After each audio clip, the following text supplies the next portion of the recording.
sur notre live santé hebdomadaire. Comme chaque samedi, nous vous retrouvons pour partager avec vous les meilleures informations sur votre santé et celle de votre famille. Bonjour Richard. Bonjour tout le monde, bonjour Maryse. Sujet hyper intéressant aujourd'hui. Sujet absolument passionnant. Nous allons découvrir avec vous les secrets de notre Activise, notre fameux Activise qui fait partie de cette gamme extraordinaire Fitline que nous connaissons de mieux en mieux maintenant, pour laquelle nous avons de plus en plus de retours très très très très positifs. Et aujourd'hui, nous allons focaliser sur l'importance, la très grande importance des vitamines. Alors, vous allez comprendre, on va passer 30 minutes ensemble. Vous savez que notre rôle, c'est de faire les recherches les plus précises possibles, aller chercher les meilleures informations, les meilleures sources à travers certains livres, à travers certains articles, à travers certaines informations scientifiques, bien entendu, de toutes parts, en anglais, en français. Et notre travail est de vous retransmettre ça le plus simplement possible. Donc, nous allons aborder ce sujet avec probablement beaucoup de détails, beaucoup d'informations, mais vous allez comprendre pourquoi il est important de jouer sur notre santé en prévention. La santé préventive n'est pas mise à l'ordre du jour aujourd'hui par la médecine traditionnelle, donc il nous faut absolument travailler sur cet aspect-là. Alors Richard, j'ai une première question pour toi. D'où vient ce mot vitamine? Alors c'est une bonne question parce que c'est vrai ça fait partie des termes qu'on utilise tout le temps dans la vie et parfois on se pose pas la question mais d'où ça vient? Donc en fait les vitamines c'est pas très ancien. La découverte des vitamines, ça a évidemment constitué une étape importante dans l'histoire de la médecine et de la nutrition qui nous occupe aujourd'hui. Et donc il y a des scientifiques qui se sont attachés à comprendre pourquoi, de quoi les cellules du corps avaient absolument besoin pour fonctionner et notamment des choses, comprendre ce qui devait absolument être apporté à l'organisme à travers l'alimentation pour que le corps fonctionne. Et donc il y a plusieurs scientifiques qui ont travaillé évidemment, mais il y en a un qui est très connu qui s'appelle Casimir Funk, donc Funk. Je crois que c'est un Polonais ou un Polonais ou un Hongrois, je ne sais plus très bien. Et en fait, c'est lui qui a inventé le mot vitamine. Donc, il a découvert des amines. Donc, ça, c'est des substances, en fait. Et comme il s'est rendu compte qu'elles étaient vitales, il a fait la contraction des deux mots et ça a donné vitamine. Voilà, ça, c'est pour la petite histoire. Alors, Et au puis, fur et à tu peux nous mesure dire des aussi, avant... tu peux nous dire aussi qu'il y a des vitamines qu'on ne trouve pas. Par exemple, la vitamine Oui, alors, 11. justement, donc, dans l'historique, dans l'histoire de la recherche scientifique, vous vous doutez bien que toutes les vitamines n'ont pas été découvertes d'un coup. C'est venu progressivement. Donc la vitamine C a été une des toutes premières à être découverte. Pourquoi? Vous avez tous entendu parler du scorbut, hein, donc ça c'est une des toutes premières. Et puis après, progressivement, on est arrivé à ce qu'on appelle le complexe B. Donc il y a tout un tas de vitamines du complexe B et vous avez des numéros. Et en fait, c'est l'ordre d'apparition, enfin de découverte, tout simplement, de ces vitamines. Donc B1, B2, B3, B5, B6, B7, B9, B12. Et si vous avez remarqué, il y a des numéros qui manquent. Alors ça, c'est pour la petite histoire, c'est assez amusant. Parce qu'en réalité, il manque la B4, la B10 et la B11. Quand je dis qu'elles manquent, c'est pas vraiment ça, c'est qu'à un moment donné, elles ont été octroyées à des substances, et puis ensuite, elles ont été retirées de la liste des vitamines du complexe B pour la simple raison qu'une vitamine, c'est amine vitale. Ce qui veut dire que sans un apport extérieur au corps, à travers l'alimentation, le corps ne peut pas les synthétiser, ces substances-là. Or, les B4, B10 et B11, ce sont des substances et en fait, qui peuvent être synthétisées par le corps. Donc elles ont été retirées de la liste. Parce qu'en fait, c'est pas du tout vital à travers l'alimentation de retrouver ces substances-là. Le corps sait les fabriquer. Mais toutes les autres, le corps ne sait pas le faire. Alors, Encore oui. une autre information, Richard, c'est que le corps ne peut pas stocker très très très très longtemps des vitamines. Donc elles s'épuisent assez rapidement. Donc la raison pour laquelle il est important justement de renouveler ce stock de vitamines, n'est-ce pas? Oui, alors en fait, vous avez tout le complexe B qui sont des vitamines hydrosolubles et toutes les autres, c'est-à-dire A, D, E et K, elles sont liposolubles, c'est-à-dire qu'elles vont se dissoudre dans de la graisse, d'accord? Mais hydrosoluble, c'est dans un milieu aqueux, de l'eau. Or, les vitamines hydrosolubles, contrairement aux vitamines A, D, E et K qui sont liposolubles, à cause du fait que c'est au niveau de l'eau que ça se passe, on n'arrive pas à les stocker.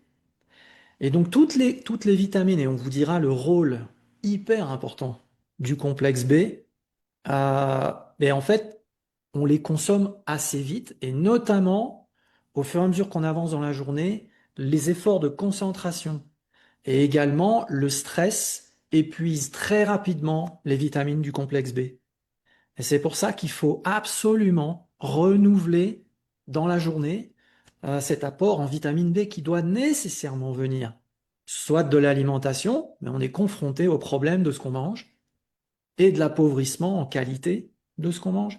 Et donc le meilleur moyen, c'est de se complémenter avec des bons compléments qui ont l'ensemble des vitamines, mais surtout ici, on va parler du complexe B. Oui. Ça, c'est certain. Alors, avant de parler des carences dues à certaines vitamines, j'aimerais partager avec vous un tableau qui reprend les sources d'alimentation qui nous permettent d'aller chercher justement ces fameuses vitamines dans les B en tout cas. Quels sont quel type d'alimentation est-ce qui va favoriser un apport de vitamines. Mais comme on le voit ici, que ce soit de la B1 à la B12, on voit que inévitablement, ça passe par des protéines animales, vous le voyez, des légumineuses, bien entendu, comme des pois chiches, des lentilles. Je sais que beaucoup de personnes n'aiment pas trop, mais il faut apprendre à les préparer d'une manière délicieuse. Les épinards, certains végétaux, mais on comprend alors pourquoi les végétariens et les véganes ont bien souvent, beaucoup trop souvent, des carences en vitamine B notamment, parce que l'origine de cette vitamine B vient pour la plupart du temps des protéines animales, que ce soit des œufs, du lait ou de la viande ou du poisson. Donc de là l'importance de se nourrir correctement. Tu voulais ajouter Alors, quelque chose, Richard? bah oui, quelque chose d'important parce que on vous a pas encore expliqué dans le complexe B ce que ça fait en fait au niveau du corps. Schématiquement, hein. Grosso modo, il y a trois grandes fonctions qui sont remplies par les vitamines du complexe B. Vous avez une fonction par rapport à la production d'énergie au niveau cellulaire. Donc en fait, ça fonctionne comme on appelle ça des coenzymes. C'est des cofacteurs qui vont aider des enzymes à produire le fameux ATP cellulaire, c'est-à-dire l'énergie. Sans les vitamines B, et il y a certaines vitamines B qui sont plus spécialisées que d'autres dans la production d'énergie, hein. Sans ça, on n'y arrive pas. C'est pour ça que on a un petit coup de mou dans la journée, etc. Eh bien, il y a ce qu'on appelle des boissons ou des compléments énergisants, et on parlera donc de l'Activise, mais c'est à ça que ça sert. C'est parce que certaines vitamines B aident à produire de l'énergie au niveau de vos cellules. Une autre fonction, c'est le système nerveux.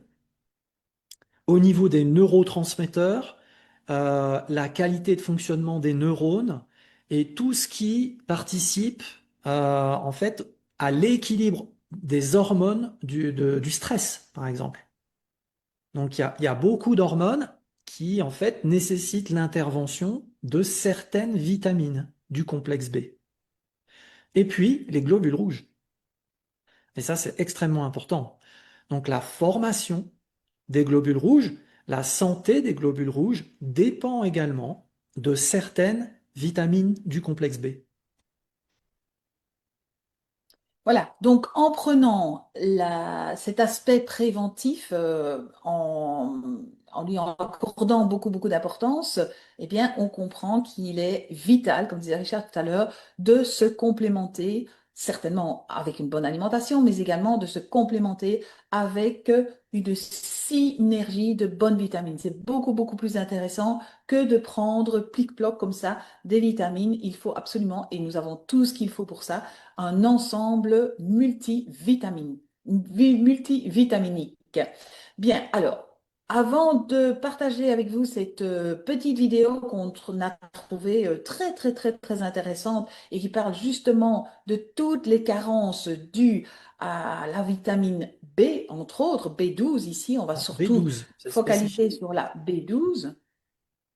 Je peux vous assurer que en tant que kinésithérapeute, je vois tous les jours dans mon cabinet de kiné, des personnes qui auraient pu éviter de nombreux problèmes de santé, tels que, comme on va le voir dans la vidéo ici, des problèmes de neuropathie, des problèmes de peau très importants, des problèmes de sang, de coagulation sanguine, et aussi cette question de bilirubine. On va voir tout ça ensemble et puis, on reviendra pour alors présenter les solutions qui sont accessibles absolument à tout le monde. Donc, on Alors, va peut-être démarrer cette petite vidéo. je précise quand même que ici, c'est une illustration de l'importance des vitamines du complexe B. Donc, ça ne parle que de la vitamine B12, mais il faut que vous vous projetiez pour vous dire que ben, les autres vitamines du complexe B, elles ont aussi un rôle vital. Donc, bon, c'est pour éviter de faire trop long, mais on vous donne une illustration ici qui est assez frappante sur la vitamine B12. Voilà, on vous retrouve tout de suite après. La carence en vitamine B12 se manifeste par plusieurs symptômes caractéristiques. Nous allons donc en parler dans cette vidéo. Mais parlons d'abord de cette vitamine B12 et comment elle peut devenir déficiente.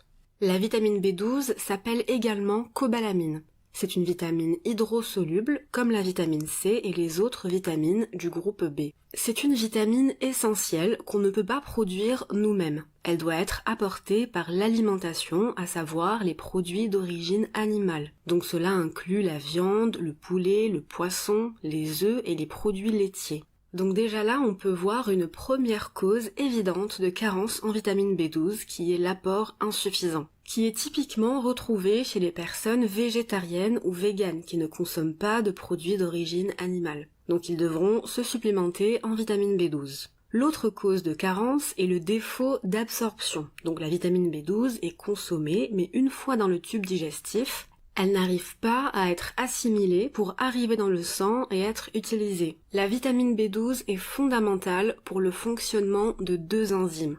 Donc on a besoin de vitamine B12 pour que ces deux enzymes puissent bien fonctionner et pour le bon fonctionnement de trois systèmes importants. Le système nerveux central, la synthèse de l'ADN et la production des globules rouges. Un apport insuffisant en vitamine B12 va provoquer des dysfonctionnements qui auront des conséquences dans le fonctionnement de ces trois systèmes. Il y aura en conséquence des symptômes caractéristiques. Les premiers effets de la carence en vitamine B12 dont on va parler sont les effets psychologiques. Mais pourquoi est-ce que cette vitamine a un impact sur le système nerveux?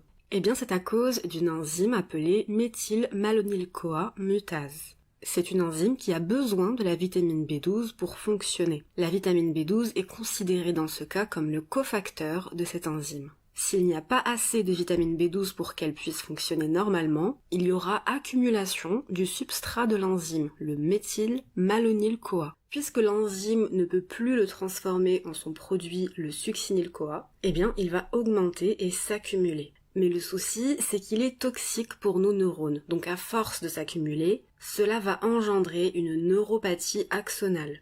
Ce qui veut dire qu'il y a des dommages dans les axones des neurones. que vous pouvez voir ici. Ça, c'est un neurone et ça, c'est l'axone. Donc ces effets délétères vont avoir pour conséquence l'apparition de symptômes de type dépression, mais qui restent légères et réversibles, avec augmentation de l'irritabilité. Un autre effet psychologique associé à une carence en vitamine B12, c'est la diminution des fonctions cognitives, c'est-à-dire que les capacités de raisonnement, de mémoire, de langage et même de motricité vont baisser. Ce sont des symptômes souvent retrouvés chez les personnes âgées, et il se peut que ça soit justement à cause d'une carence en vitamine B12. L'apport en vitamine B12 va pouvoir améliorer ces fonctions et ces troubles de mémoire. Alors d'après plusieurs études, ces effets psychologiques apparaissent dans les premiers stades d'une carence en vitamine B12. Donc ce sont les premiers symptômes à apparaître en général, mais ce n'est pas toujours le cas. Lorsque cette déficience devient de plus en plus chronique, quand elle s'est installée depuis un bon moment, il pourra y avoir d'autres effets qui apparaîtront comme les effets neurologiques. Alors tout comme précédemment, ces effets sont dus à une augmentation excessive du substrat méthylmalonyl-CoA, qui s'accumule à cause du dysfonctionnement de l'enzyme et qui mène à une neuropathie axonale.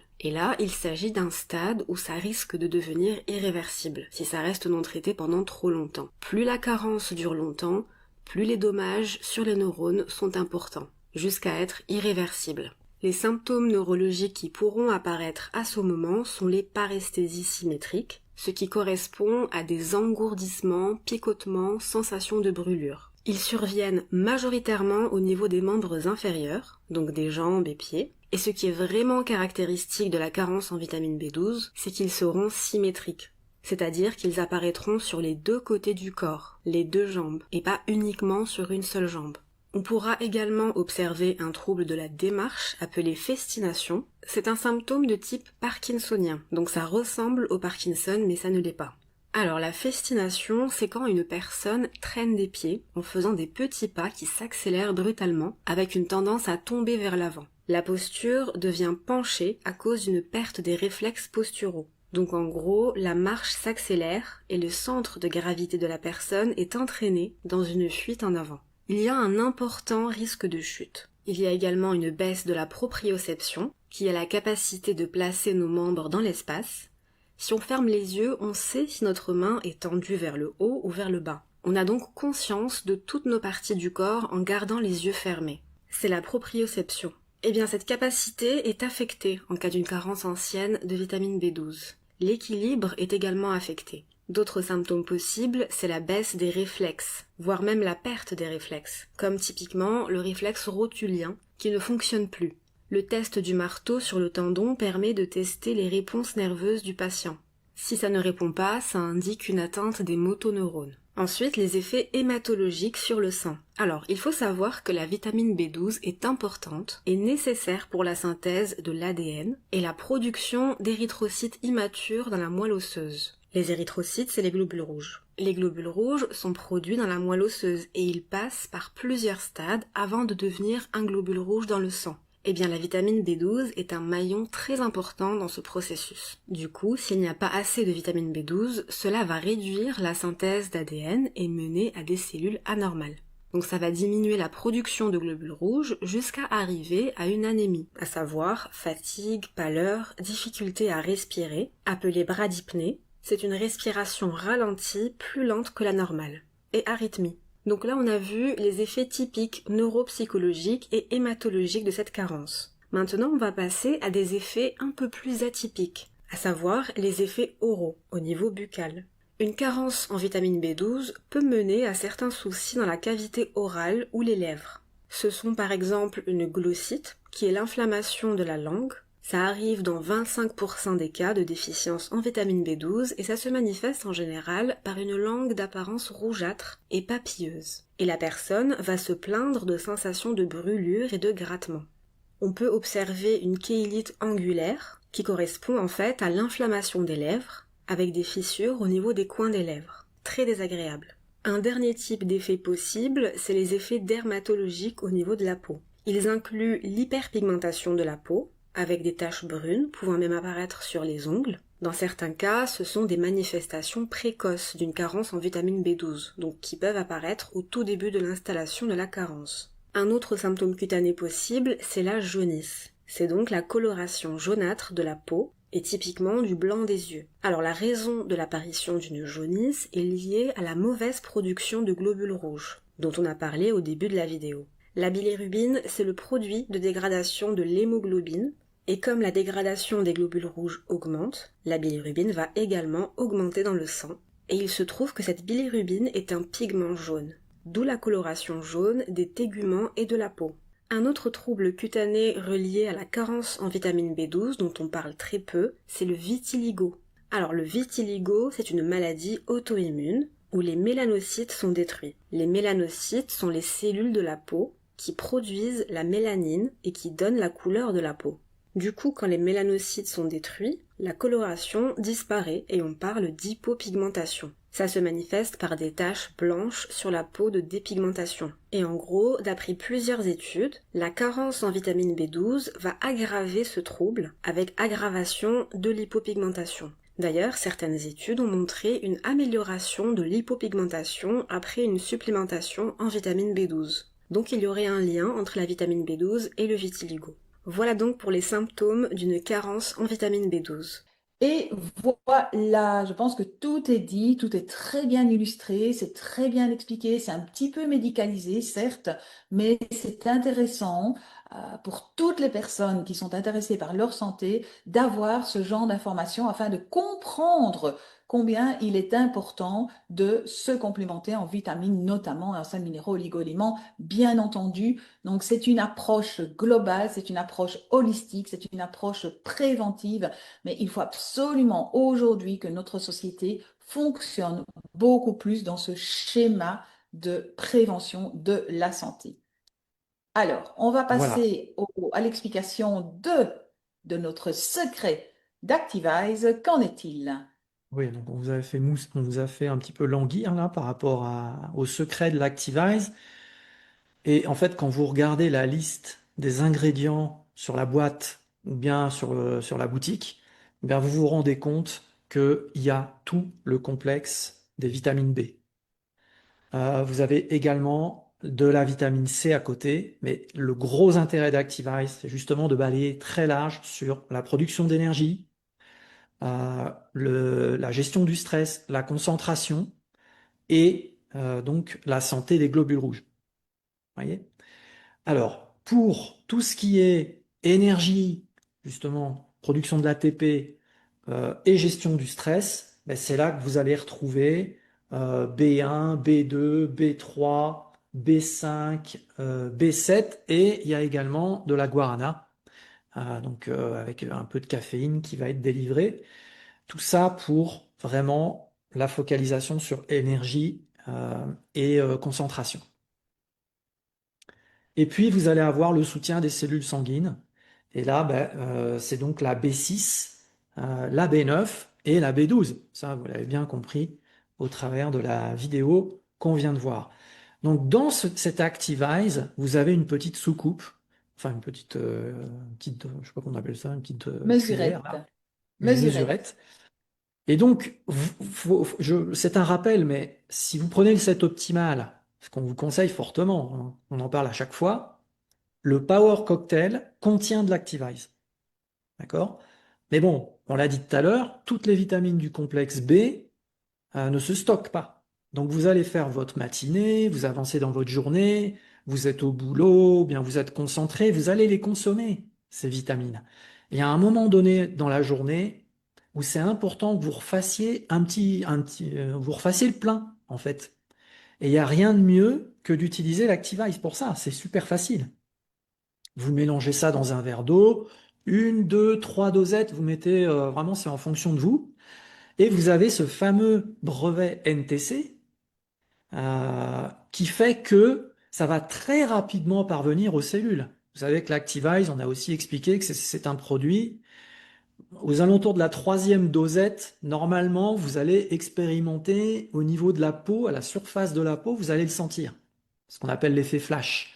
Ça veut dire que ça a été très très vite pour passer la paroi de l'intestin et que, grâce à ce concept NTC, vous avez quasiment l'intégralité des principes actifs, donc des vitamines en question, qui passent la paroi de l'intestin. Il n'y a pas de perte, on va dire, et ça va bien être transporté au niveau sanguin jusqu'au cœur des cellules, partout où c'est nécessaire.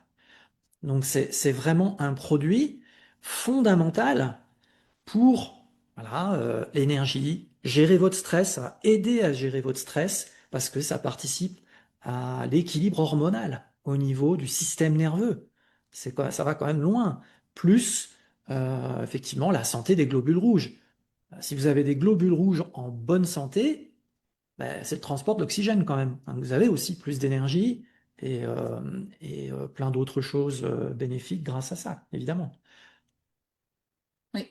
Pensez un peu à toutes les personnes qui sont fatiguées, qui sont déprimées, qui ont le moral dans les talons, qui sont hyper stressées, qui sont anxieuses. Imaginez cette possibilité d'aider toutes ces personnes à améliorer leur qualité de vie uniquement par cet apport de cet optimal et de l'Activize. Eh bien, je vous garantis qu'il y aurait beaucoup, beaucoup moins de personnes qui souffriraient de tous ces symptômes qui sont évitables, tout simplement. Donc, on a tout ce qu'il faut ici pour pouvoir, avec notre Activize, le transporter partout. Déjà, les petits sachets du set optimal, Power Cocktail et le Restorade, vous pouvez prendre ces petits sachets là où vous voulez, là où vous partez. Et ce petit potiquet d'Activize, eh bien, il est tout simplement transportable également, très facile. Deux petites mesurettes, comme dit Richard. Moi, avec trois, j'ai vraiment le flash, croyez-moi. Mais deux, une ou deux, c'est très très bon en plus. Et une chose aussi importante, Richard, c'est que ça n'empêche pas de dormir. Même si vous prenez deux petites doses d'Activize à 18 heures, ça ne vous empêchera absolument pas de dormir. La guarana est complètement différente de tout ce que vous pouvez imaginer comme excitant. C'est vraiment quelque chose qui va simplement, doucement se libérer à l'intérieur de votre corps grâce à cette technologie de pointe qui est le NTC, concept de transport des nutriments. Oui, Voilà. alors une chose très importante aussi que je voudrais dire, parce que j'ai déjà eu, moi, des remontées comme ça de témoignages de personnes qui me disent ou qui m'ont dit, ah, c'est bizarre, moi, je l'Activize, je sens pas vraiment les effets. Alors, je pose des questions dans ces cas-là. Et qu'est-ce que je découvre? C'est que la personne me dit qu'elle sirote, donc elle prépare à l'avance dans une gourde son Activize, elle part avec travailler, etc. Et en fait, elle sirote tout au long de la journée. Il faut pas faire ça. Parce que quand vous prenez l'Activize, vous avez besoin de refaire le stock, mais vous avez besoin de le refaire tout de suite, le stock. Donc il faut boire votre verre, bon, pas de cul sec, hein, mais il faut le boire, pas le siroter sur 2-3 heures de temps. Sinon, vous diluez tellement l'apport au niveau de votre organisme, en fait, vous n'allez pas avoir les effets bénéfiques. Il faut l'apporter, le stock. C'est comme quand vous allez faire le plein de carburant à la station, hein, c'est pareil. Vous n'allez pas mettre 3 heures à mettre du goutte à goutte, non, ça va pas. Donc ça c'est important, hein, parce que je sais qu'il y a des personnes qui se disent tiens je vais emmener ma boisson énergétique et puis je vais la siroter au bureau toute la journée. Non, ça fonctionne pas comme ça.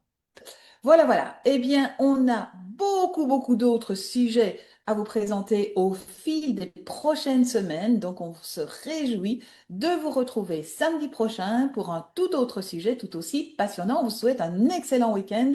Profitez bien et rendez-vous la semaine prochaine. Merci Richard. Bye bye.